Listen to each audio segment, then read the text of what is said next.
রেলগাড়ির কামরায় হঠাৎ দেখা, ভাবিনি সম্ভব হবে কোনো দিন। আগে ওকে বারবার দেখেছি লাল রঙের শাড়িতে, ডালিম ফুলের মতো রাঙা। আজ পরেছে কালো রেশমের কাপড়, আঁচল তুলেছে মাথায়, দোলন চাঁপার মতো চিকন গৌর মুখখানি ঘিরে।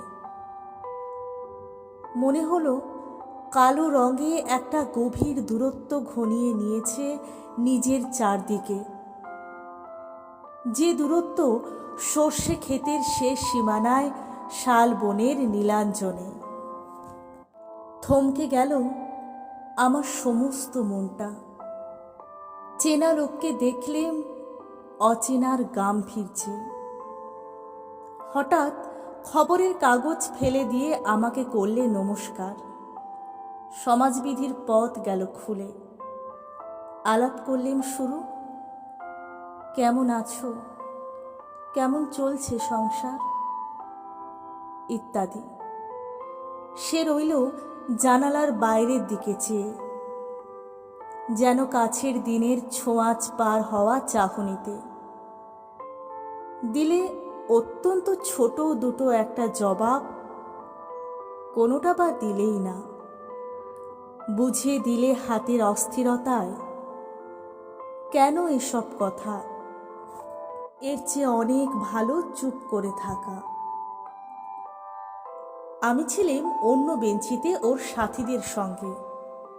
একসময় আঙুল নেড়ে জানালে কাছে আসতে। মনে হলো কম সাহস নয়। বসলুম ওর এক বেঞ্চিতে। গাড়ির আওয়াজের আড়ালে বললে মৃদু স্বরে, কিছু মনে করো না, সময় কোথা সময় নষ্ট করবার। আমাকে নামতে হবে পরের স্টেশনে। দূরে যাবে তুমি, দেখা হবে না আর কোনো দিনই। তাই যে প্রশ্নটার জবাব এতকাল থেমে আছে, শুনবো তোমার মুখে। সত্য করে বলবে তো? আমি বললেম, বলবো। বাইরের আকাশের দিকে তাকিয়ে শুধলো, আমাদের গেছে যে দিন, একেবারে কি গেছে, কিছুই কি নেই বাকি। একটুকু রইলেম চুপ করে।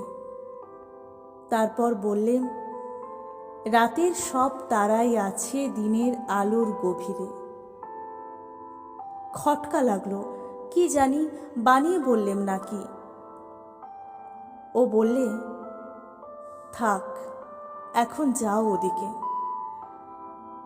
সবাই নেমে গেল পরের স্টেশনে। আমি চললেম একা।